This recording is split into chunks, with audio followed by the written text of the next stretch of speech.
Hi guys, and welcome back to my videos. Beauty and Curls by Meg here, talking all things wavy and curly, helping you with your curly and wavy hair.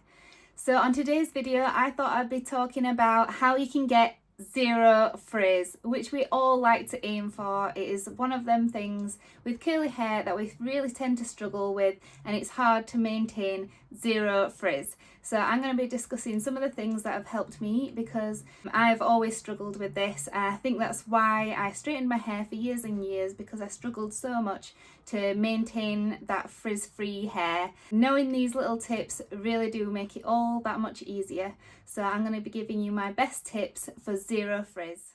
This is what my hair looked like when I was little, and as I got older we didn't know how to look after it, so it just get brushed out. I remember having my hair brushed with a wide tooth comb, and we thought that we had to do this each day to get all the knots out. My hair was so big and poofy and frizzy, I absolutely hated it until I learnt how to straighten it. It felt more manageable, and it was so good to have smooth frizz-free hair. This is what my hair used to look like when I didn't straighten it, and I did all the things that you shouldn't do with curly hair until I started to gradually learn, and this is what my hair looks like now. I can have frizz-free hair without straightening it. So tip number one, clarifying your hair is so important with curly hair. You want to get all that dirt and debris off.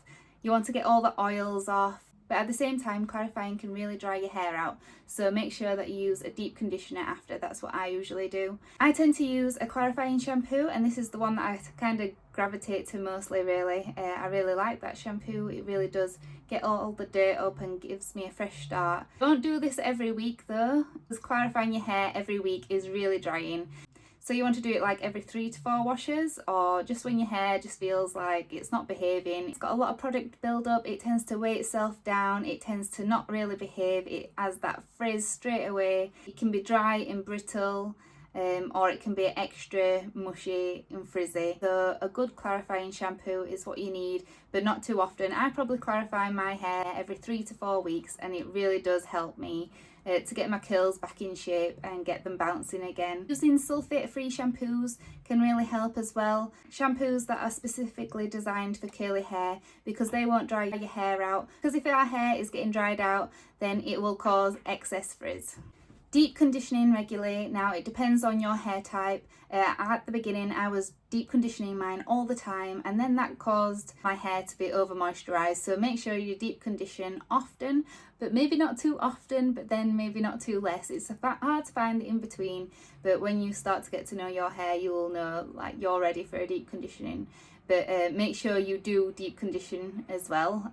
Don't cut it out altogether, because it really does help soften your hair up, especially if you're using hair dryer still, or UV rays, the sun can dry our hair out. So it is important to deep condition regularly. I say this a lot on my channels, but using a regular drying towel is not going to cut it for your hair. It's quite harsh, and also we shouldn't be vigorously drying our curls anyway. So I tend to use a microfiber towel, but to be fair, I don't actually tend to dry my hair that much, to be honest. I wrap it around my shoulders while I'm applying all my product, and then at the end, if it's really quite wet, then I tend to plop it with my towel. But it's not often, to be fair, because by the time I've done my styling routine, then it is like drier. It's not like soaking, dripping wet. Another tip, and this was the biggest game changer for me in my curly hair journey. Once I started to do this, then my curls really did look frizz-free when I started to do this, and that was to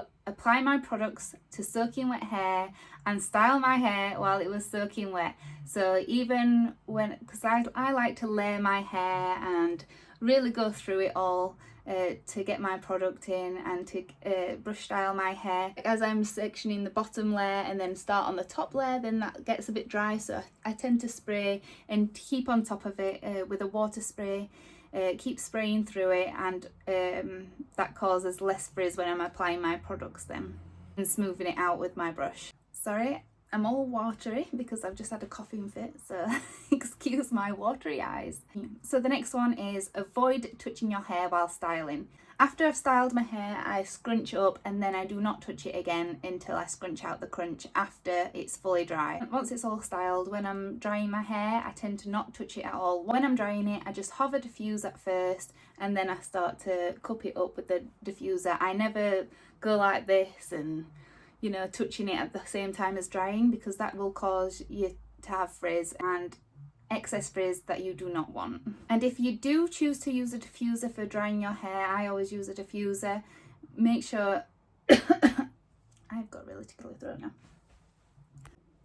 And if you are using a diffuser, make sure that it's on a reasonable heat setting. Don't put it on full pelt.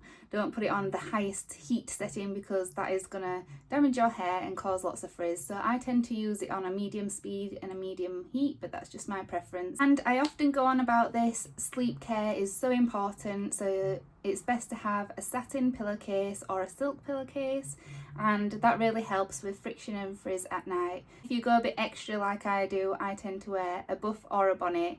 That really helps me to maintain my curls and so that they last longer. If you don't want to use a buff or a bonnet, you can also pineapple your hair on top of your head and put a satin scrunchie in, and that really helps to protect your curls and to stop that friction and frizz. Also, styling products are really important, so if you use a curl cream or a leave-in conditioner, make sure that you apply that evenly throughout your hair. Gel or a mousse will really help to hold them curls and to protect it from that frizz. And it's good as well to get a good gel cast or a good cast from your mousse. That will really help to protect your curls when you're drying them with a diffuser. That will also help to get them less frizzy. And my last advice to you is to have regular trims. Make sure that you're having regular trims, because I really do notice with my curls that if I don't have them trimmed regularly, then especially the bottom, they start to go really frizzy and it's really hard to maintain and to tame them down. So I hope all them tips were super helpful to you. It's really hard with curly hair, and we need to remember that, you know, we cannot have absolutely frizz-free hair. There'll always be some type of frizz, and the next day you are not going to be still having perfect curls, because you'll have slept on them and they will get frizzy. They can't maintain zero frizz at all. There'll always be a little bit of frizz, but that's natural and normal. But there are a lot of things that you can do to help it, and especially with me in the beginning of my curly journey, I absolutely had no clue how to style my curls. I mean, I'm going to show you my curls now. So look, we've got some wobbly bits. I have been doing some hairstyles before this video, so they are a bit worse than normal because I have just washed my hair. But yeah, there's frizz. There's going to be frizz if you're doing hairstyles, if you're waking up in the morning. It's hard to get frizz-free curls. There'll always be a little bit of frizz, because that is what curly hair is. Frizz is a curl waiting to happen. Thanks again for watching along, and don't forget to like, subscribe and follow for more.